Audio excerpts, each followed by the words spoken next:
You begin in a place where the cobblestones remember every step, and the rooftops lean a little from centuries of listening to rain. The sun is just a whisper behind the clouds, brushing the sky in a gray so soft it feels like damp wool. You are in a medieval city, not the kind from fairy tales with castles sparkling in the background and everyone constantly attending feasts. No, this is the real kind. Mud on your boots, bread that might crack a tooth, and air that smells like wood smoke, rainwater, and maybe a touch of sheep. You wrap your cloak a little tighter. It's chilly this morning, and the market stalls are just starting to rattle awake. A few fishmongers shout half-heartedly. A man selling eels sneezes. A chicken escapes its crate and makes a break for a better life.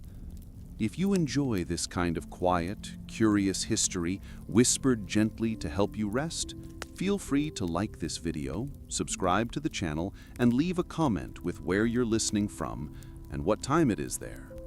It's always lovely knowing where our sleepy travelers are drifting off.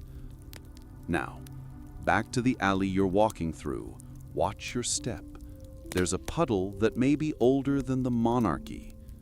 You glance to your left, where a wooden sign creaks gently above a tavern door.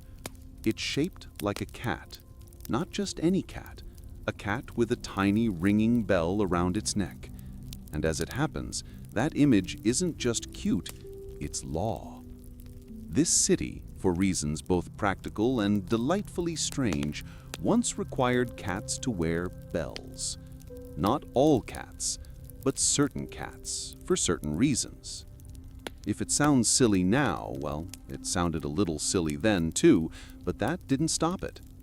Let's travel back a few hundred years to when this law first arrived. It's the late 13th century, and the city is, let's call it Bruges, or Ghent, or maybe Ypres. Honestly, it could have been any number of thriving trade cities in medieval Flanders or northern France. The records, as with most old laws involving animals and fashion accessories, are a little murky. But we know that at some point, in at least one city, cats wearing bells became a legal requirement. Why? Because the city had a rat problem. A very loud, very hungry, very toothy rat problem. And like many cities of its time, it relied on cats to keep the rodent population from turning every grain sack into a buffet. So far, so logical. But as it turns out, not all cats could be trusted. Some were lazy, some chased chickens, and some, perhaps most troublingly, wandered into places they weren't supposed to be, like spice markets, meat stalls, or the occasional apothecary shelf. One particularly bold tomcat allegedly made off with a bishop's dried figs. That might have been the last straw. So, to keep track of these little four-legged freelancers, the city council passed a law. Any cat found roaming the streets without a bell would be presumed a vagrant and either fined or, if particularly troublesome, reassigned to barn duty. That's your historical fact for this section. There really were cities that required certain animals to wear bells for legal and civic reasons. Cats, goats, even pigs. Bells were like an early version of a license plate, or a very jingly GPS collar. Now, here's your delightfully weird detail. Wealthy households took this as an opportunity to get creative. Some cats wore tiny collars made of embroidered velvet, complete with gold-threaded initials. Others had bells shaped like little songbirds or stars. One noblewoman, according to a chronicler who may or may not have been exaggerating, insisted her cat's bell be tuned to match the key of her harpsichord. And that, if true, is possibly the most medieval flex imaginable. Historians still debate whether the bell laws were strictly enforced or if they were more symbolic, meant to show that the city was civilized, orderly, and able to tell its cats from its chaos. Some believe the bells were also a superstition, that if a cat made noise, it couldn't be mistaken for a witch's familiar or a demon in disguise, because in the medieval mind, silence could be suspicious, and a silent black cat in particular could raise more than a few eyebrows, and maybe a torch or two. You continue walking. The alley opens onto a narrow square. There's a baker pulling warm loaves from an oven. A few children toss stones in a lazy circle, their cloaks tied at the waist with bits of twine. And there, perched on the windowsill of the notary's house, is a tabby cat, tail curled, bell around its neck, jingling softly each time it blinks. The notary's cat is famous in this part of town, not because it's particularly good at mousing, though it tries. No, this cat is known for its sense of punctuality. Every day, just after second bell, it walks to the apothecary, sits by the door and waits. Some say it once followed a priest halfway to the cathedral. Others say it once stopped a pickpocket by tripping him on the church steps. But mostly it's just a cat, a bell-wearing cat, like the law says. You find a quiet bench near the fountain. The water trickles from a carved lion's mouth, slow and steady. You sit, you listen. The city hums with quiet, ancient rhythm. Somewhere, a woman is calling for her cat. The cat does not come, but its bell rings faintly from the roof above. So you see, the bells did work, sort of. They made the cats easier to find, easier to follow, and in a way, easier to understand. Because nothing says, "I'm a respected member of society, please don't throw shoes at me," like wearing a bell that jingles every time you leap onto someone's cured meats.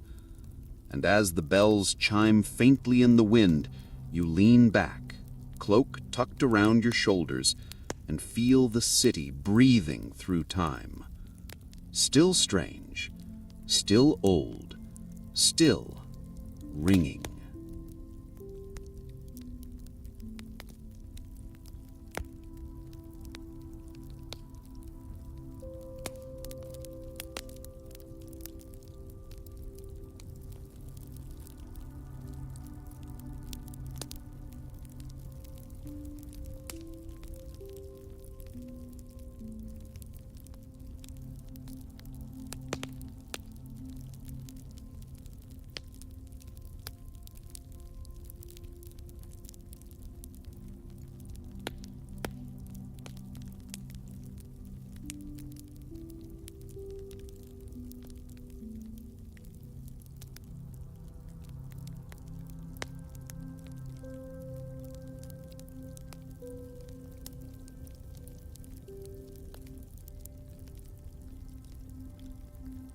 You stay seated for a while on the stone bench, hands resting lightly on your lap.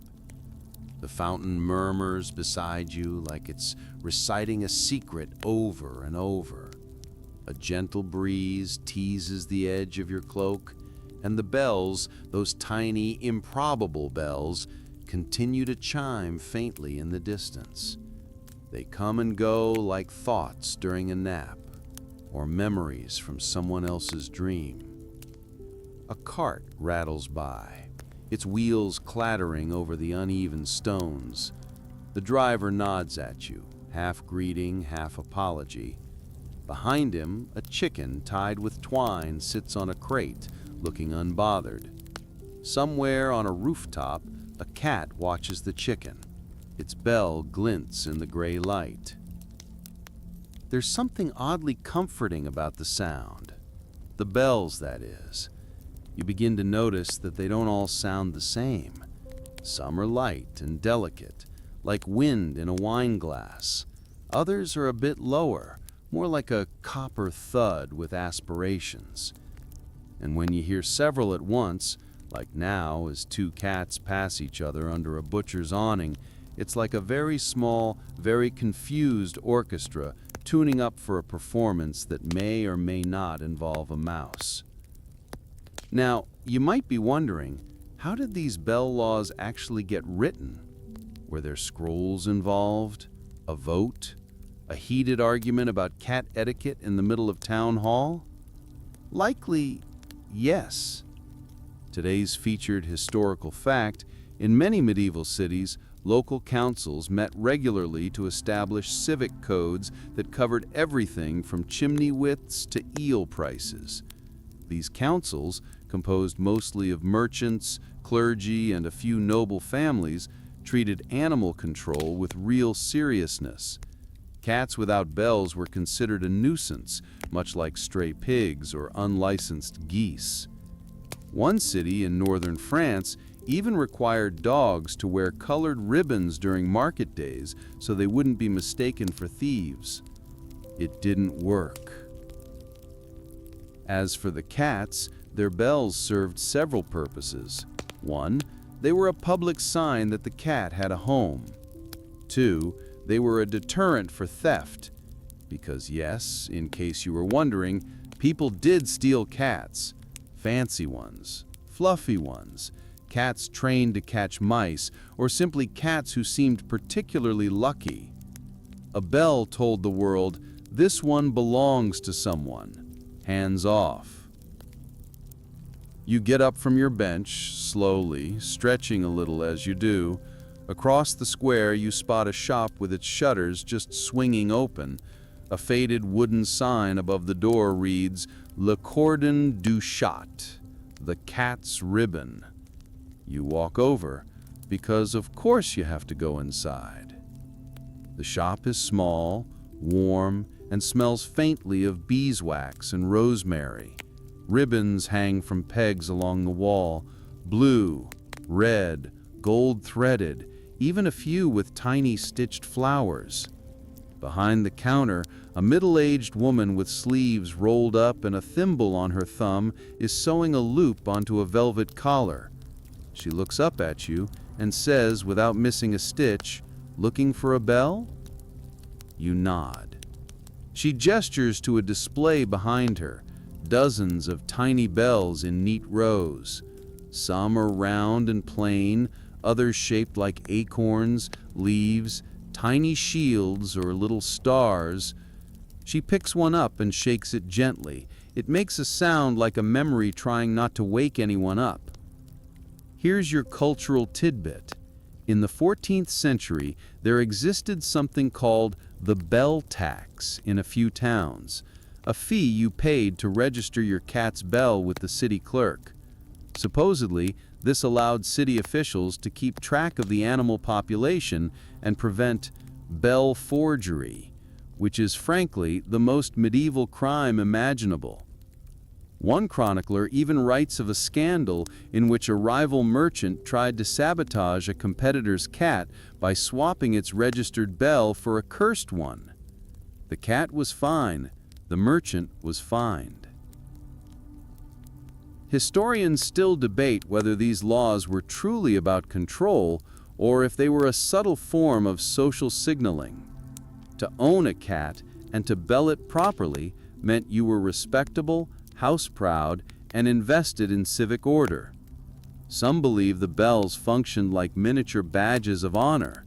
Others say it was simply a way to prevent cats from jumping on fish carts without giving the fish some kind of warning. Back outside, you wander past a fishmonger's stall. A few silvery trout lie neatly across crushed ice. Nearby, a large ginger cat sits just within reach of a smoked haddock, staring at it with the intensity of a monk contemplating sin. It does not move, but its bell jingles softly, betraying every breath. The fishmonger eyes the cat, then you. He says, "Don't worry, she's a good one, bell-trained." You nod. You have no idea what that means, but it sounds impressive. A small boy rushes past, chasing his own cat. "Come back, Miette," he cries. The cat disappears under a cart, its bell sounding 3 quick notes like laughter. You stand there for a moment, the echoes of that jingle still ringing through your thoughts. You turn down another alley, this one narrower, paved in older stones, worn down like teeth. A black and white cat slinks past you. No collar, no bell, just silence. You both pause and look at one another. Then it vanishes between two buildings. Not every cat wears a bell after all. Some are too clever, some too fast, some don't belong to anyone. And maybe, just maybe, that's why the bells exist in the first place. Not for the cats that are known, but for the ones that aren't. You keep walking, your boots quiet on the stones. Somewhere behind you, the faint jingle of a tabby in a hurry. And ahead, more corners, more chiming, more centuries echoing through a sound small enough to hang from a kitten's neck.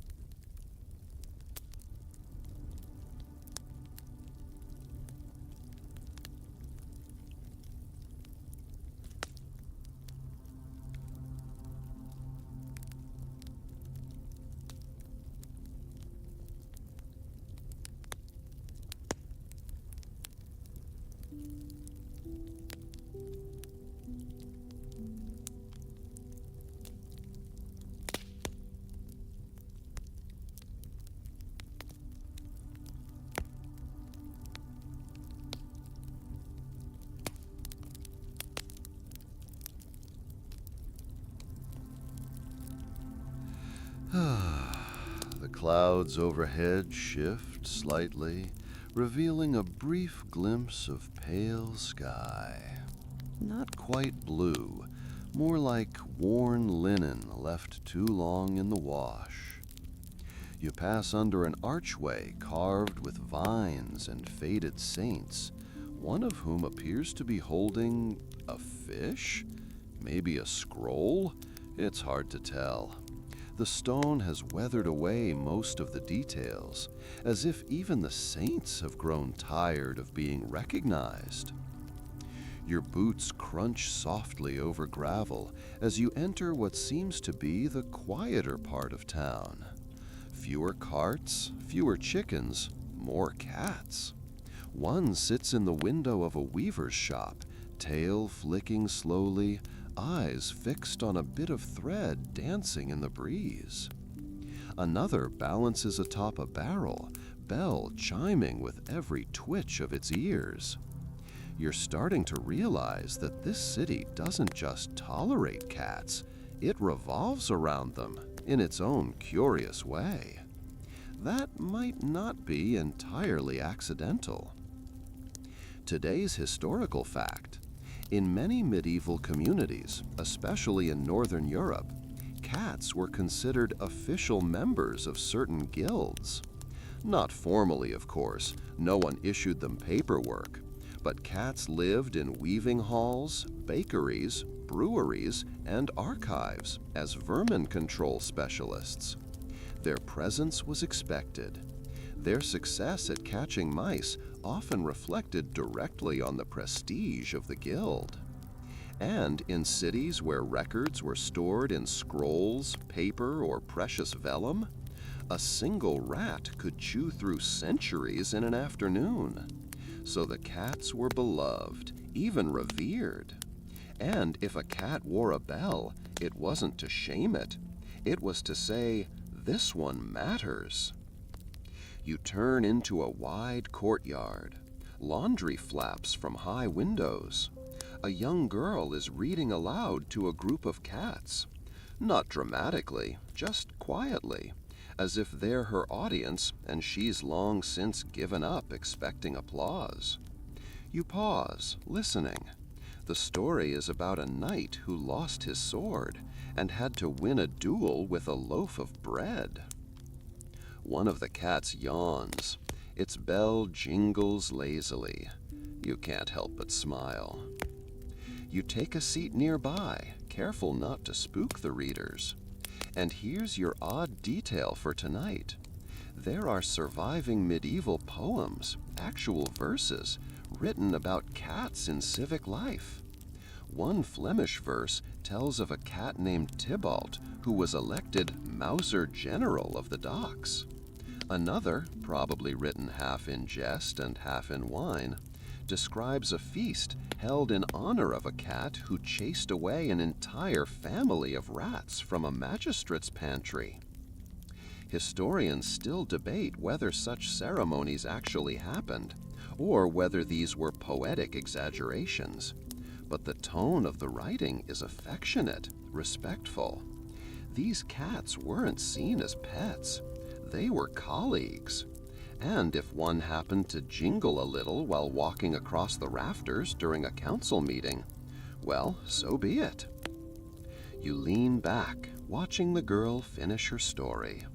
The cats begin to wander off, stretching and blinking as if they've just endured a long sermon. One stops near your foot and gives you a slow blink. Its bell is shaped like a tiny pear. It makes a soft, fruity chime. As the girl gathers her book and basket, she looks over at you. "That one's mine," she says, nodding to the blinking cat. She only listens if you read the sad parts very quietly. Then she walks off, calling the cat with a few gentle clicks. It follows, of course, bells ringing like the faintest applause. You linger a little longer, letting the courtyard fade into silence, then continue your walk through the city.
The next district you enter is older.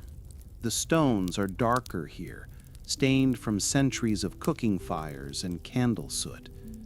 You pass a row of shops that no longer seem to sell anything, just wooden facades with curling signs and doorways where stories linger longer than customers. You hear it before you see it, a low, rhythmic jingling, like coins rolling across fabric. You turn a corner and find an elderly man sitting on a stool, polishing bells. Not large ones, small, silver, bronze, copper, and occasionally gold, each one resting in its own velvet-lined box. He hums as he works, occasionally holding one up to the light. He doesn't look surprised to see you. "You're here for the archive?" he asks, not looking up. You blink. "The what?" "The archive," he says, still polishing, "of cat bells and the lives they kept track of." You suppose there's no use arguing. You nod. He gestures to the door behind him, a low stone entrance covered in ivy. You duck inside. What greets you is not quite a library, not quite a museum. It's a long, narrow room with shelves from floor to ceiling, each one holding rows of tiny bells labeled with handwritten notes. Some have names: Elodie, Baker's Cat, 1391 to 1404. Others are just descriptions. Church rafters, purple collar, bell cracked. You step carefully between the shelves, reading the notes. One tells of a cat who accompanied its owner into exile and returned alone. Another lists the names of 5 mice caught in a single day.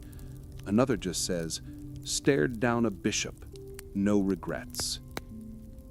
Today's historical fact: while we don't have an actual bell archive, many towns kept records of animals in ledgers, especially animals with civic purpose: horses, oxen, falcons, and yes, cats. Their employment might not have been official, but it was recorded. Who owned them, where they lived, even what they were fed. One 15th century inventory from a London bakery lists 1 cat, paid an offal, sleeps by oven.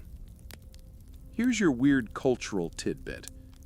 In some cities, cats were buried with their bells in small marked graves, often in gardens or near the kitchens they served. A cat's bell might even be passed down to its successor. Some believe this transferred a bit of the former cat's hunting skill or household luck. Whether superstition or sentiment, it gave the bell a kind of legacy. Historians still debate whether these bells were ever meant as control, or whether in the end they became something more: tokens of relationship, a soft bond between the humans of the city and the quiet companions they rarely looked directly in the eye. You turn back toward the entrance. The old man is still there, still humming. He says, "I polish 1 a day. That way, they don't forget they made a sound." You thank him and step back out into the street. The sky has changed again, dusky now, the sun just starting to lean behind the rooftops. A soft golden hue glows along the windowsills, and the bells, you can hear them again, jingle in the wind like forgotten lullabies. You pass a bakery, its shutters just closing. A cat waits patiently by the back door, where it's greeted with a scrap of meat and a quiet, "There you are." Its bell rings once as it vanishes inside.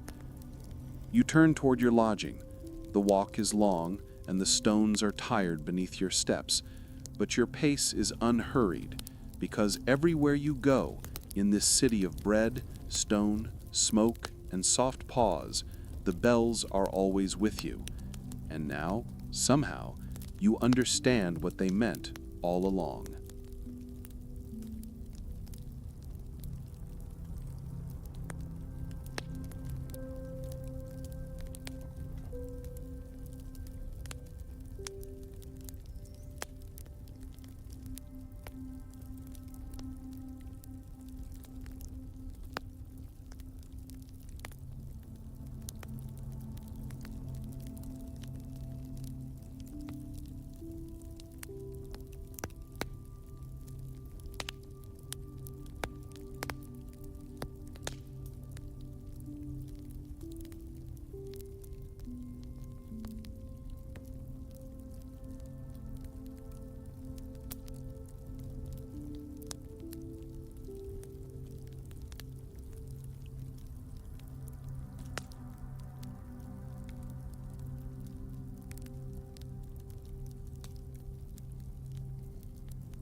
The streets are quieter now. Not empty, just softened, like the city has taken off its boots and is padding gently into evening. You walk along a row of shuttered stalls, the lingering scent of spices and wood smoke floating in the air. The sky is the color of steeped tea, and somewhere above, a bell. Not a cat's this time, A real one chimes 7 slow notes from a crooked belfry. You pause to watch a cat jump from a low rooftop to a windowsill, perfectly balanced, its bell ringing once, exactly once. That's the thing about these bells. They don't ring often, only when the moment demands it, like punctuation. You stop at a narrow bridge that arches over a small canal. The water below is calm, reflecting lanterns and rooftops like a painting trying not to smudge. You lean on the railing and breathe in deeply. The scent of moss, river stones, and fresh bread. Somewhere nearby, someone is roasting chestnuts. You hear a faint pattering of paws behind you. You glance back. 2 cats walking side by side, like old friends who've known each other's secrets for lifetimes. Their bells are different tones, but they chime in harmony. The sound is oddly meaningful. You wonder if they know. Now, here's your featured historical fact. In several medieval cities, bells weren't just for cats. They were used to mark people too. Lepers were legally required to carry a bell when walking in public to warn others of their approach.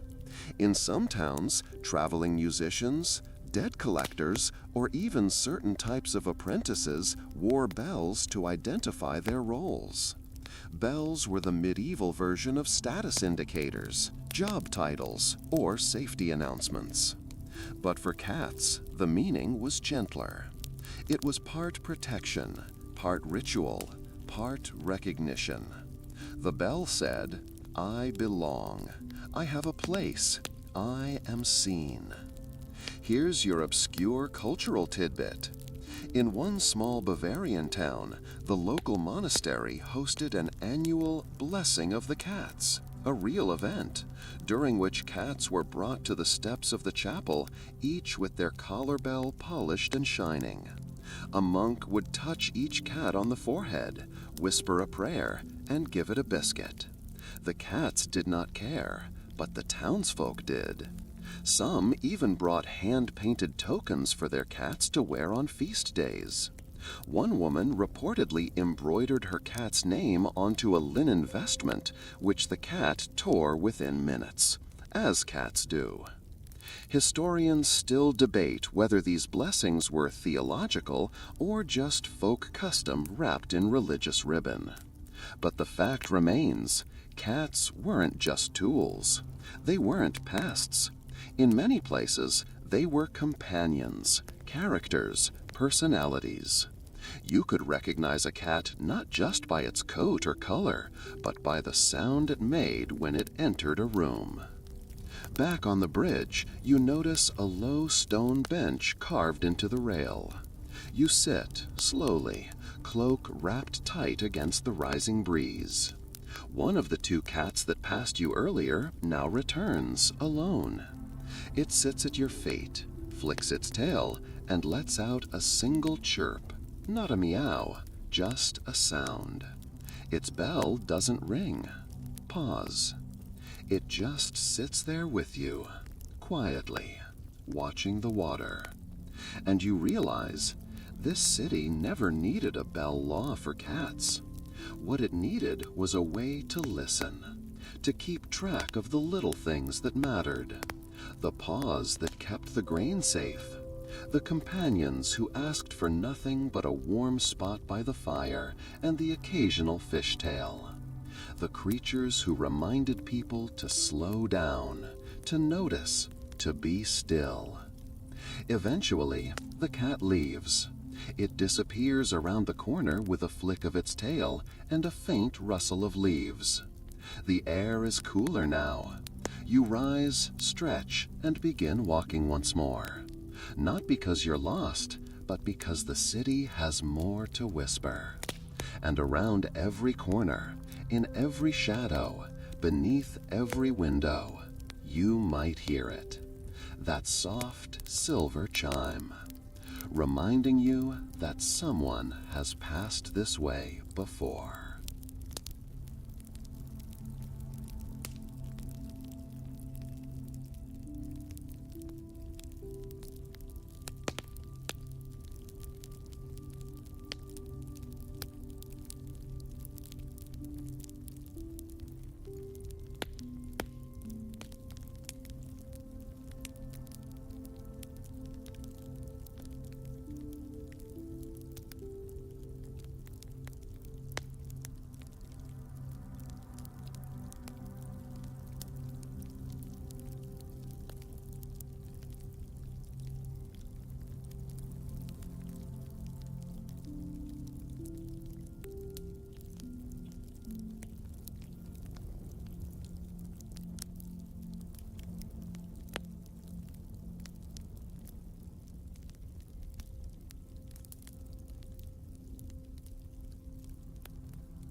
You leave the bridge behind.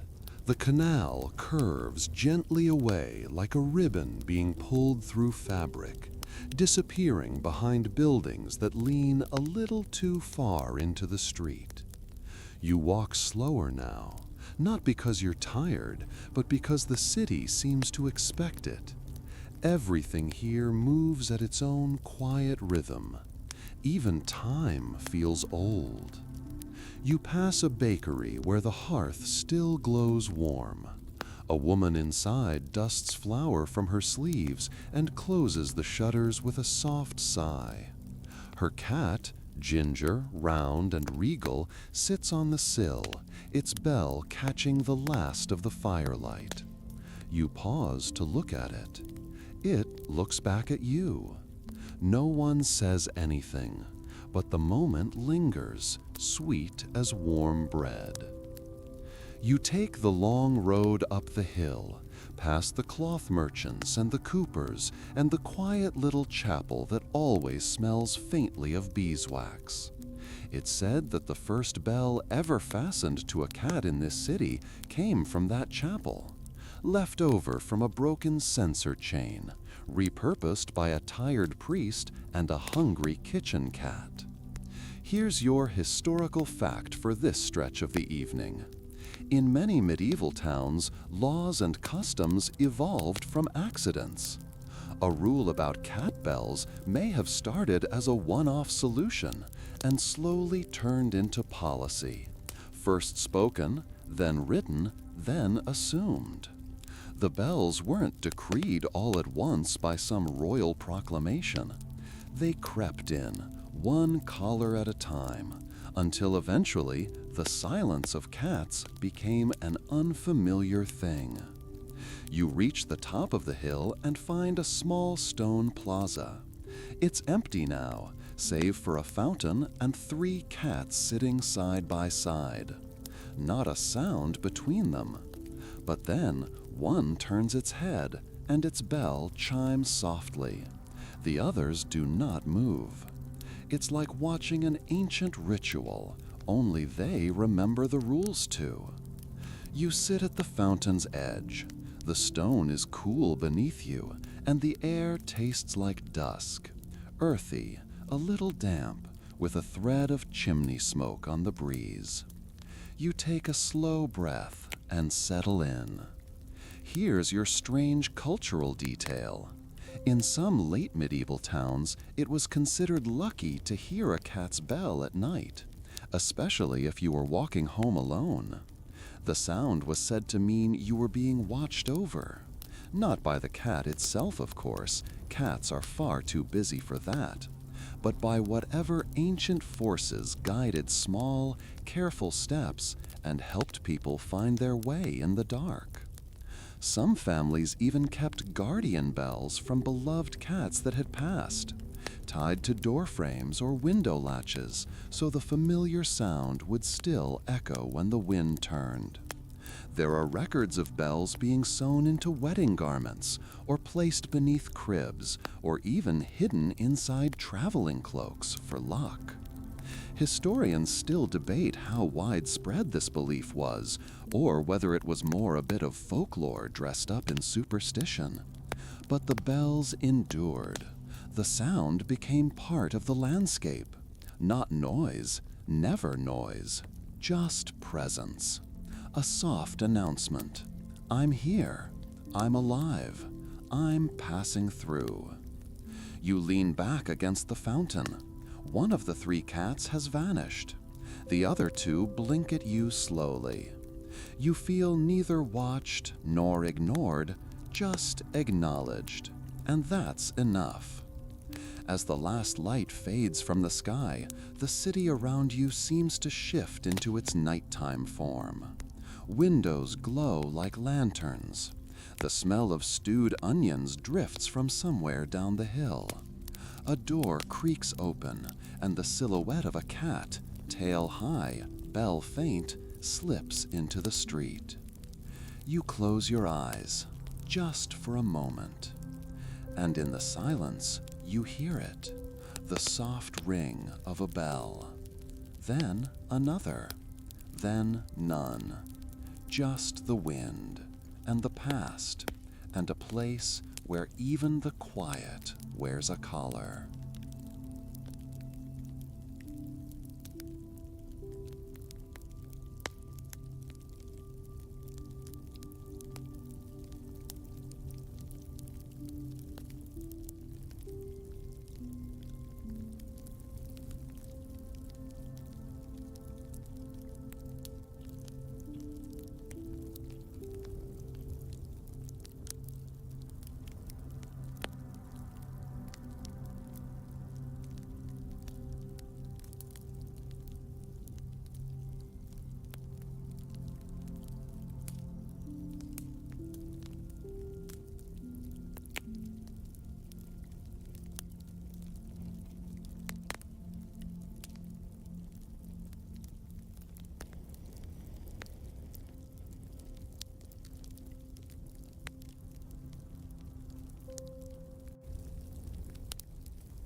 The sky is fully dark now, though the stars are slow to appear.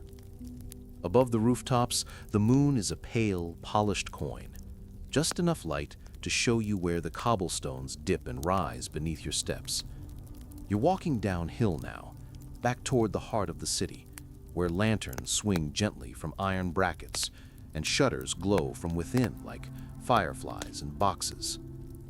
The streets are nearly empty, save for the occasional flicker of movement, a cart being pushed home, a door closing softly, and, once or twice, the unmistakable sound of a small bell in the distance, sometimes above, sometimes behind, sometimes nowhere at all, but always there.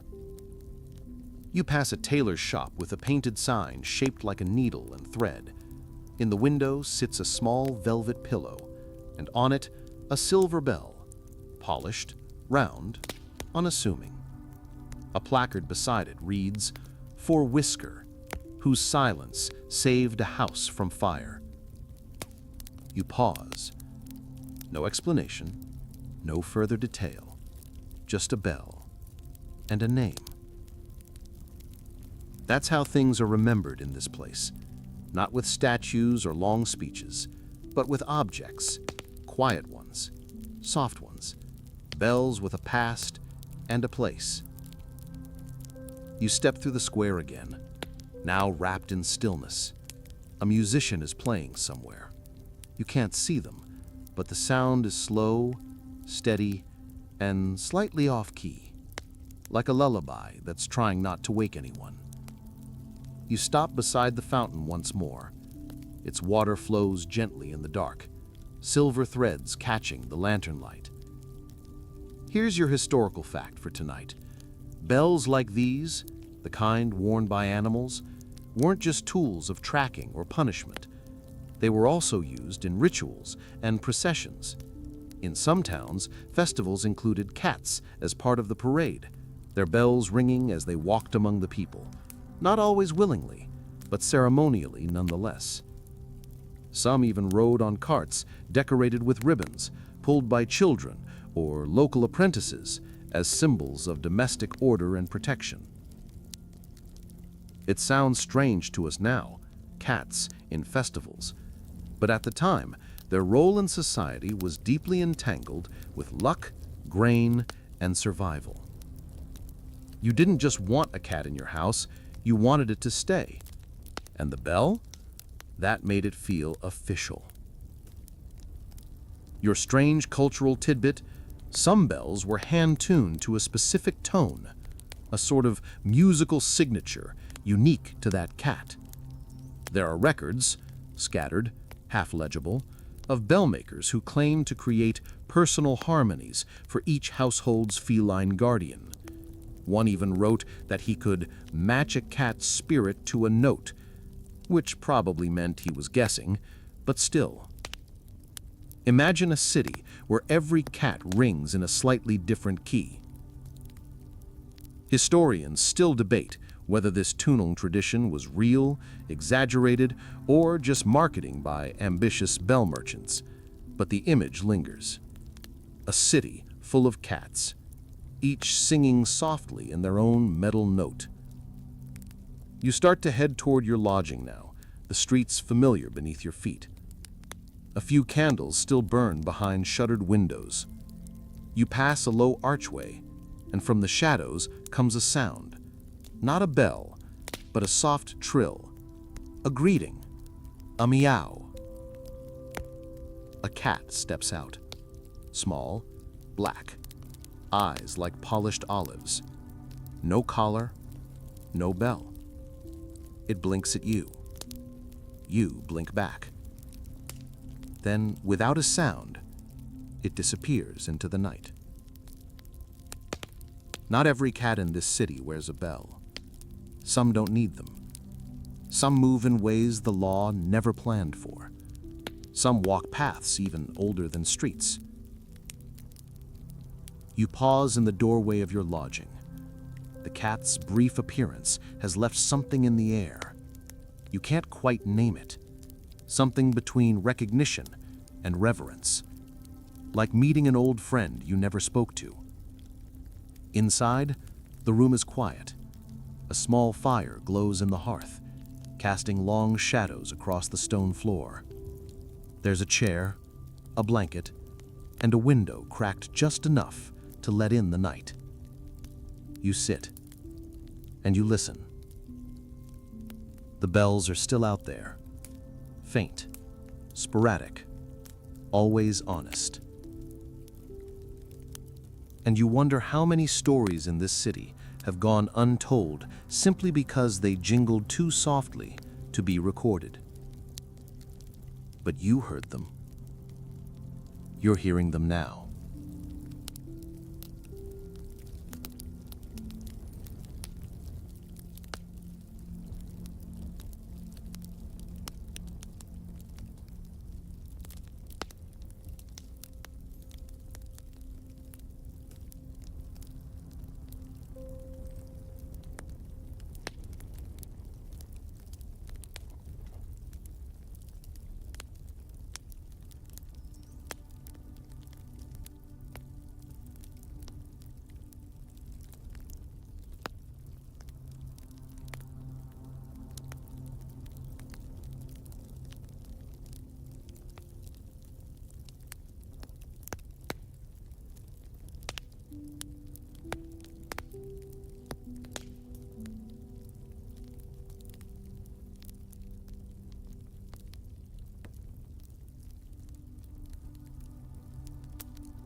The fire crackles softly in the hearth. A few embers drift upward like tired fireflies, disappearing into the chimney as the night folds in around you. You're wrapped in warmth now, a blanket over your lap, a mug of something mild and slightly sweet on the table beside you. Outside the window, the city breathes in slow rhythms. Lanterns flicker. Somewhere far off, a gate creaks shut. You hear it again. A bell, just one. High-pitched but tired, as if the cat wearing it has been awake for many lives. This city feels older than history now. You've walked its alleys, wandered its rooftops with your eyes, followed its stories through doorways and into silence. And everywhere you've gone, the sound has followed. Sometimes faint, sometimes clear, always unexpected. There was a time when this bell law might have seemed like a joke to you, a footnote, a curious rule scrawled in a dusty ledger by candlelight. But now it feels like something more. Not just a regulation, but a relationship. a way of saying we live together here, in stone and soot and story and fur. Final historical fact for tonight: the bell law, like most medieval regulations, eventually faded from use. Not all at once. There was no formal repeal. Just fewer bells, fewer callers, fewer people taking the time to jingle their companions into official recognition. But in certain quiet corners of Europe, well into the 17th century, the tradition quietly persisted. Cats were still belled, not because they had to be, but because it felt right, familiar, kind. And here's one last cultural tidbit. Even today, in a few European villages, there are annual festivals where children dress up as cats and wear, yes, small bells around their necks. They chase each other through the square, playfully reenacting a history they barely understand. But the sound is the same. Historians still debate how much of the old bell law was truly practical and how much of it was simply human. A desire to hear what we couldn't always see, to give shape to something that moved between walls, between lives, between eras. The bell made cats real, present, accounted for. The wind outside shifts. You get up from your chair and look out the window one more time. The rooftops are silver-edged in moonlight. The city is still. Except there, on a distant ledge, a figure, a flick of a tail, a soft chime in the night. Pause. You smile. There's nothing left to know, no final twist, no grand revelation. Just a city, and its cats, and the bells that told their stories when no one else remembered to. And now it's time to sleep. Moon. Wind down, final 300 words, soothing fade out. The fire has gone low, its glow soft as breath.